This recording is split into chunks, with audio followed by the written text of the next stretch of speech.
Seringkali orang yang terus bergunjing tentang kita adalah orang yang tidak lebih maju dari kita. Gimana kita bisa fun Bu untuk benar-benar happy di masa muda tanpa ikut-ikutan mereka Ini di... pesan nih buat anak muda Iya nih. benar, dengan cara yang nggak baik. Gimana Bu? Kita masih bicara dengan Ibu Flo Sobat Reda, bicara tentang bebas dari keterikatan masa lalu.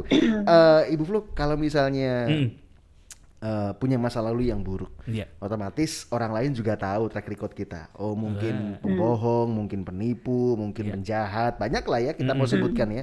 Lalu kita mau hidup di, ya seperti yang Ibu Flo bilang, hidup di hari ini saja. Saya Udah mau ambil komitmen tuh. ambil yang terbaik untuk saya ngubah semua hidup saya untuk hari ini dan hari-hari seterusnya yang saya hidupi. Iya. Tapi tekanan dari orang, bukannya kamu kayak gini, bukannya kamu kayak gini, boro-boro gitu kita mau ke gereja aja, dia kan ini kan, ngapain dia ke gereja? Alah, lihatan sebentar lagi dia balik dosa lagi. Iya, itu gak gampang ya Bu ya, karena kan kitanya fokus sama Tuhan, fokus sama hidup kita, Iya. tapi orang lain ini karena jumlahnya mungkin banyak ya.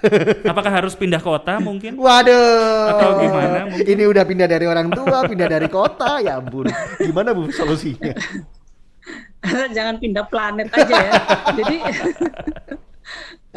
gini, Iya, gimana sih orang tetap bisa melihat kita, maksudnya kita ingin bebas dari masa lalu tapi Iya. orang melihat saya buruk. Ya jangan pernah terikat pada perkataan orang. Iya. Di sekitar kita tuh ada dua tipe orang. Orang yang suka dengan kemajuan kita, orang yang tidak suka dengan kemajuan kita. Apa persamaan dari kedua orang ini? Kita sama-sama tidak bisa mengendalikan mereka. Jadi biarkan saja orang mau melihat buruk itu adalah urusan mereka, tetapi kamu harus maju, harus bertekad untuk melakukan yang baik setiap hari. Karena apa? Orang yang suka menilai buruk, mengungkit masa lalu, hidupmu, keluargamu, adalah orang yang sebenarnya tidak siap dengan kemajuanmu. Iri hati dan ingin selalu yang terpuruk. Karena itu begitu mereka mendengar satu hal yang buruk tentangmu, seolah-olah mereka tuh kayak mendapat nutrisi untuk membicarakanmu. Jangan mau terperangkap pada orang-orang seperti itu. Kalau perlu abaikan saja.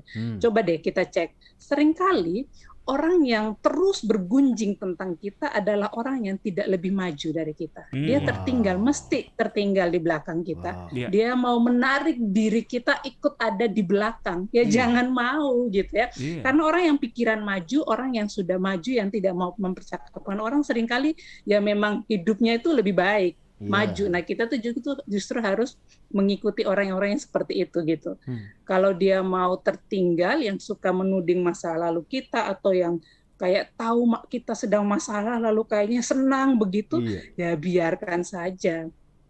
Karena hidup mereka sudah puas dengan mempergunjingkan orang. Sementara engkau tidak boleh ada di area itu. Kepuasan kita ketika kita sudah berhasil menjadikan hidup kita ini berguna bagi banyak orang, bagi kemuliaan Tuhan. Kejar itu saja terus. Mereka yang menjatuhkanmu karena masa lalumu akan jatuh dengan sendirinya. Tapi ingat, kita nggak perlu balas. Itu dia. Betul. Itu dia. Ini kuncinya Sobat Reda. Kita ini kan punya dua tangan ya. Memang tugasnya buat nutup dua telinga kita, nggak bisa nutup semua mulut orang lain. Gitu kan ya. Karena mungkin ya orang lain bisa berkomentar apapun tentang diri kita, tentang masa lalu kita, tentang track record kita. Yang penting kita hidupi hari ini dan memang perlu untuk cari orang-orang yang mendukung kita, support kita, lihat perubahan dan benar-benar, oh kamu jauh lebih baik ya. Itu jauh lebih membangun kita untuk bisa hidup makin hari makin baik. Berarti benar ya ayatnya ya Bu ya, pergaulan yang buruk merusak kebiasaan yang baik ya. Benar. Anda kalau mungkin sekarang makin gak punya teman, ya mungkin kita yang suka komentarin orang gitu ya. Kenapa orang-orang jayun kita ya gitu ya. Pergaulan yang buruk kan bikin kita nggak baik gitu ya. Kenapa saya nggak punya teman? Ya mungkin kitanya yang sedang harus koreksi diri ya. Karena mungkin kita sering kayaknya komentarin saya nggak punya teman. Nggak boleh gitu Pak. Kalau di fase kita kan wajar ya Bu Flo ya kan, kita belajar juga sama Bu Flo ya. Di umur-umur kita ini kayak punya teman itu kenapa makin dikit ya? Bukan makin dikit karena banyak yang benci, sibuk aja kali ya kan. Ada yang udah nikah, ada yang masih kerja, ada yang keluar pulau. Memang kalau semakin tua itu semakin sedikit pertemanan. Lingkarannya semakin kecil. Cuman bukan gara-gara mereka benci kita, bukan. Sibuk aja, sibuk. Sama-sama punya kehidupan Sibuk aja, masing-masing. Negatif thinking mulu nih Jonathan. Oke, Jonathan mungkin punya pertanyaan. Oke, kita masih bicara bersama Ibu Florida Wirastanto ya. Di Pengkhotbah 11 ayat 9 Bu Flo, bersukarialah hai pemuda dalam kemudaanmu. Biarlah hatimu bersuka pada masa mudamu dan turutilah keinginan hatimu dan pandangan matamu. Kelihatannya bagus ya, Ji ya. Iya, tetapi ketahuilah bahwa karena segala hal ini Allah akan membawa engkau ke pengadilan. Wah, kalau saya baca kisah ini ya Bu, ya ayat ini ya, kelihatannya bagus gitu ya. Oh, dituruti. Oh, boleh nih berarti ya. Ternyata terakhirnya lam.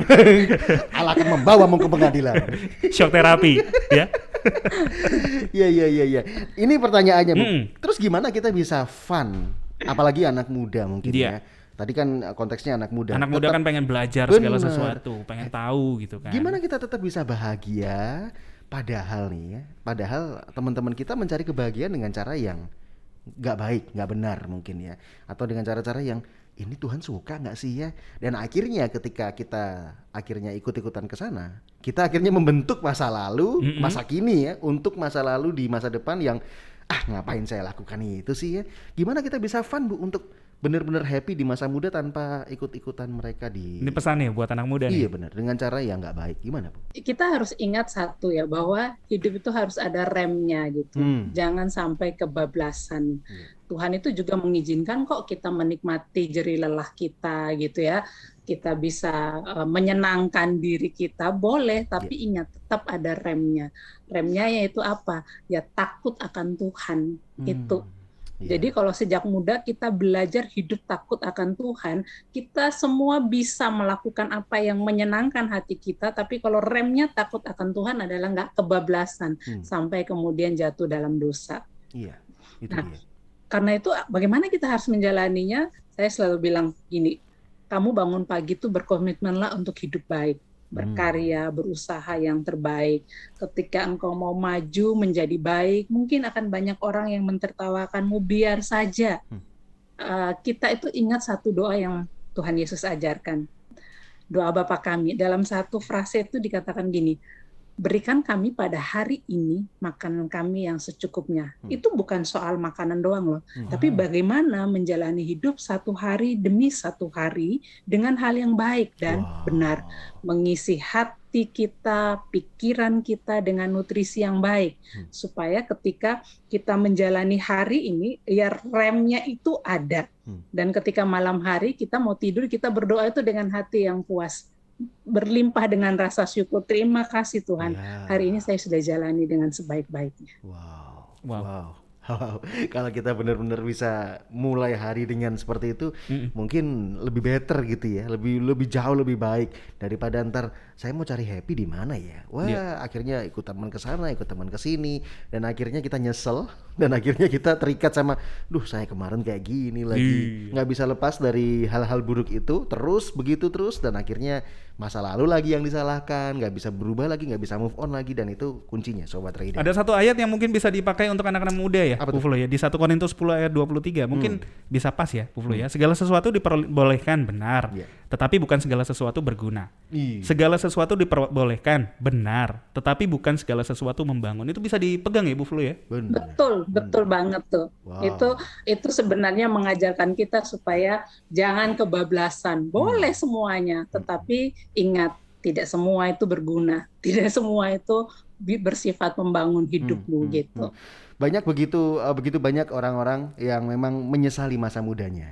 Kita yang saat ini sedang ada dalam fase usia seperti itu, jangan sia-siakan, lalu isi dengan hal-hal yang benar-benar baik, bukan hanya baik tapi juga benar. Ya. Narasumber kami Ibu Flo, ada Instagram yang bisa Anda follow di mana, Ju? Anda bisa follow di @florida_wirastanto. Ya, Florida_wirastanto. Silakan di follow di situ ya Sobat Rida. Ibu Flo, terima kasih banyak. Kalau hari ini banyak sekali belajar, seminggu ini lagi ya, belajar tentang bagaimana bebas dari masa lalu, bagaimana kita bisa menata masa kini untuk boleh punya masa lalu yang benar-benar bisa tertata rapi gitu ya, nggak terikat sama masa lalu juga. Bagaimana orang tua yang memang mungkin kita punya pengalaman yang buruk, bagaimana cara lepasnya, bagaimana tadi di hari ketiga ya kan kita juga lepas dari omongan orang lain. Semoga ini bisa membantu kita untuk bisa ngontrol masa lalu kita dan hidup di hari ini untuk boleh jauh lebih baik daripada yang lalu-lalu. Amin. Doa kami Ibu Flo sehat selalu ya sekeluarga, dan untuk pelayanan pekerjaan